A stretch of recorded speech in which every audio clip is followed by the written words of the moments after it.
So, the final one we need to take a closer look at is Tomater. He is the one that is the most unique and I'd say the most lightest out of them all. He's got a very unique, mould for Mater. I believe this is the only time factory customizers or Mattel or anything has used them. But yep, we will be taking a close look at the monster truck Mater today. Yesterday I took a close look at the crew, so make sure you check out that video. So yeah, you can get these on AliExpress or eBay for around the £4 to £12 range. If you do want a link, of course, DM me on Instagram at Diecast Collector UK. I will be more than happy to send you a link. But, here is the Mater, and he is the most different from all the Maters ever released or from Factory Custom. We can start off with the expression. He does look pretty cool with that expression. He's got his hood, which is completely inaccurate compared to all the other diecasts. He's got a weird white bit around his headlight, and then, yeah, it looks weird.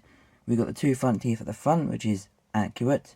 The normal front bits. We've got the sand dirt decals on the tyres. On the side, we can see the mould of Mater. On the side of the diecast, he does have the normal Tomater tire and salvage radiator springs. He's got a weird hook on the back. He's got, I believe, a fuel cap for some reason. Is that on regular Mater? No. Why they've added a fuel? I don't know.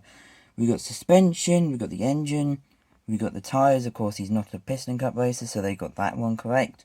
Even though the Globe Racers line seems to think he's a racer. There's the tyres. He's got that weird feature. On the back, yes, they did have the A113 license plate, or... no, they didn't. A30. Really? Really, AliExpress? It's A113, but oh well. We got the hazards, we got the tow cable. He hasn't got the blue bit in the tow hook, which he should have. And of course, there's the base, no information, just like the other three. But it's still a pretty cool diecast, if you must admit. And we'll compare him to the XOS version, which has the Precision Series mould, as we can see. We've got the tyres, way much smaller, and this is the deluxe, so you can just imagine the size difference. At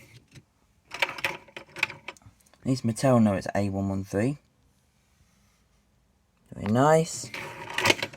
Almost dropped him. Nope, I did drop him. Oh well, that's an unfortunate thing to happen. But yeah, there is a Mater I did want to compare him to, and that was this Mater from, of course, Cars 2. Yes, this Mater is Cars 2. It is also a factory custom. He sort of has the same mould, as you can see. And then we have the Mater from 2017 onwards. The Cars 3 Mater, pretty much. Then we have the metal Mater. The metal back, the metal front. And we also have the Mater with the 9551 hat, which is a unique mould all itself. Mater has a bunch of unique moulds. We have these Maters here, and of course, the one on the floor. Comment down below which Mater is your favourite, and which for monster trucks is your favourite. I definitely do like Mater. Tomorrow will be a review on a Cars Touring character. Sorry for my dog barking in the background. Anyways, sorry for that last cut at the end. Don't forget to leave a like, comment, subscribe, hit that bell notification button down below. Until the next video, peace everybody. Are you actually serious right now? I broke him. Time to get a replacement on off Amazon for about 25 quid. Yippee.